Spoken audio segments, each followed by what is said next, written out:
And now the big question, this is probably our fans, the people who live in the weeds, this is where their heads are at. Taylor, does this change how you view the fourth pick in the top of the draft for the Patriots? Not really, because before I was team take Travis Hunter if he's there. If it's Abdul Carter, to be totally honest, I would be more open to entertaining trades. I think Travis Hunter, if someone blows you away, then you do it. But it's Armand Membu for me. If you don't get one of the, blue chip talents, and I think you run to the podium and take him, because I know it's him and Will Campbell. Oh, what if he can't switch sides? One, I've now watched like 5 games of Armand Membu. I've charted them. I've cut them up. When watching, I actually watched him first and then watched Will Campbell. Will Campbell's tape was much more jarring. And I've watched Will Campbell like 3 separate times, because Membu, you don't see the quick losses or anything. Like, he's a very fluid and balanced pass protector without any glaring flaws. Gets beat by speed to power, but I think that's more of a technique thing. And with Campbell, like, they're against the guys that are more athletic, like the Texas A&M, South Carolina is, like, they're smoking him like 2 or 3 times a game. But if you get Membu in this lineup with, obviously, Stefon Diggs whenever he ends up coming back, the wide receiver core, you feel all right. Hopefully they take somebody else with their second or third pick.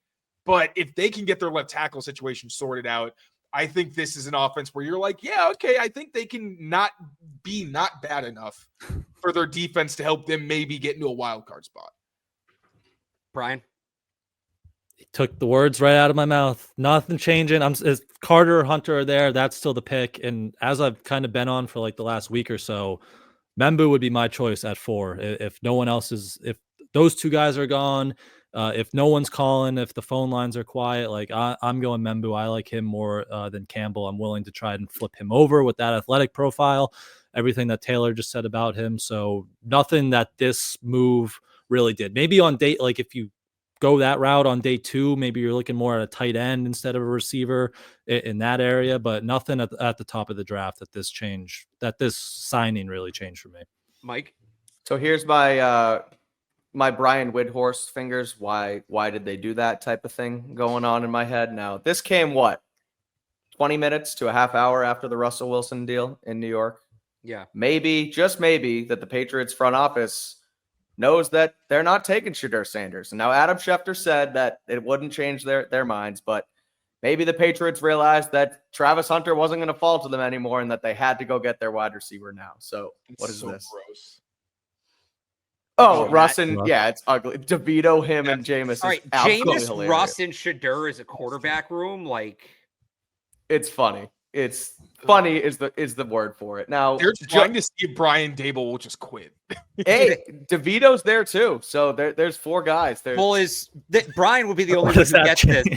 Is Brian Daboll trying to pull a Jim Montgomery and just get himself fired so he can get to his next job already? Probably.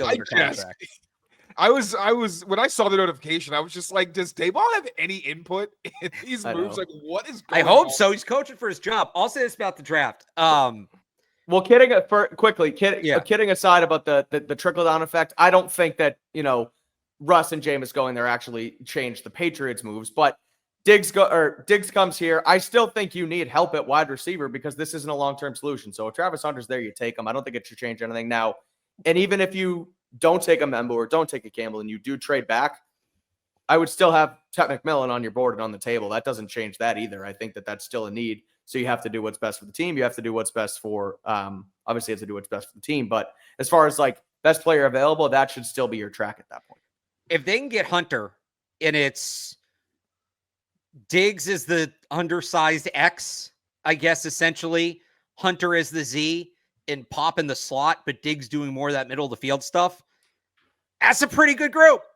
And then you probably have like Booty and Polk and maybe Bourne as like depth rotating in as that 4th guy there. That's a pretty good group. I will say I'm interested to see what happens tomorrow at the LSU Pro Day. Will Campbell's arms will be measured again. We'll see if we get the number. But some of the numbers coming, some of the numbers coming out of these other Pro Days, I think the Combine got it wrong. I really think the NFL, not Campbell, everybody. Okay. I think the Combine got everybody wrong, and that's wrong. Like it could cost these kids a lot of money. So I'll be interesting to see as we keep getting them because the numbers from the Pro Days don't line up. The numbers from the Senior Bowl don't line up. So did you hear about Restrepo? Well, that's a stopwatch. That is, yeah, he ran. No, did he hurt himself? You see what he said? Oh yeah. Why do the these hammy? guys keep doing this? Just don't run. Like Gunnar Helm, Kayshon Boutte, just don't run. Just don't run. But it also, like, that didn't make sense, bro. He does not look like he's not 4.8 on tape. I don't know why people ran with it. Like everybody ran with the Matthew Golden thing, where it's like, all right, let's just take a breath. No one believes this, right? Yeah, look, it maybe knocks him down a little bit. Maybe that helps the Patriots.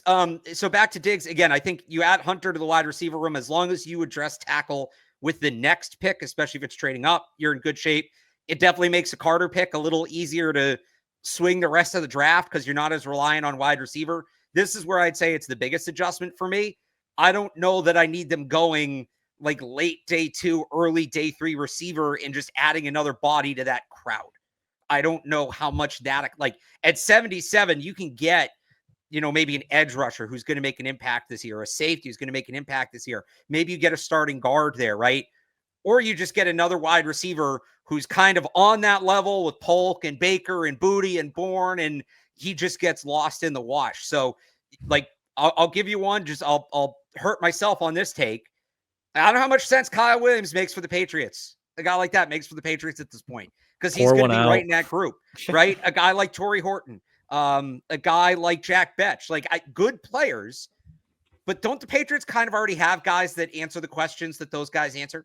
So that's where I'm like, all right, Kyle Williams does have some speed, but I don't know.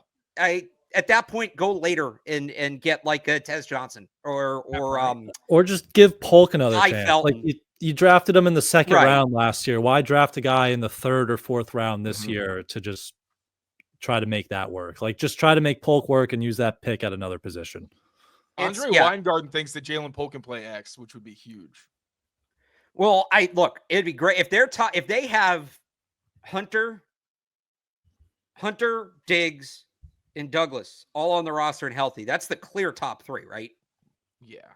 And then Jalen Polk is in that mix. Like, you're not just and then in the doghouse. No, you're keeping a couple of these other guys to essentially play the role that Kayshon Boutte played at the beginning of the year last year before he was like the only guy that had any chemistry with Drake May and had to be on the field.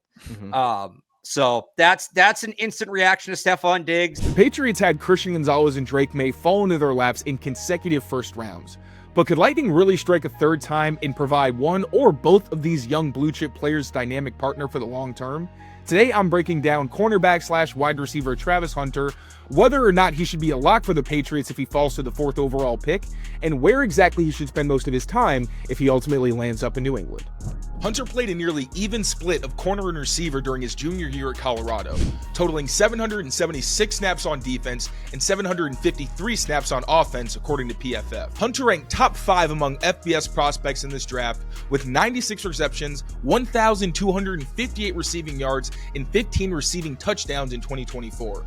Hunter excelled on vertical routes like goes and posts, where he adjusted to errant throws and was unaffected by contact or traffic. His 14 deep catches and 6 touchdowns were top 3 among FBS prospects, and he didn't record a single drop on targets of 20 or more air yards. Hunter also showed excellent ball tracking and downright arrogant hands, and both were on display on this highlight against Cincinnati. Hunter's press defender tries disrupting him early with the jam, but he isn't disrupted and shoots past the corner to win deep. The go ball is underthrown, but despite being clotheslined while trying to adjust, Hunter shows incredible focus to complete the catch for an and 1 along the sideline. With Colorado facing an improbable 3rd and 12, Hunter gets a target on a shallow crosser with room to work underneath. He quickly snatches a pass against his momentum and burns 2 bad angles from BYU defenders.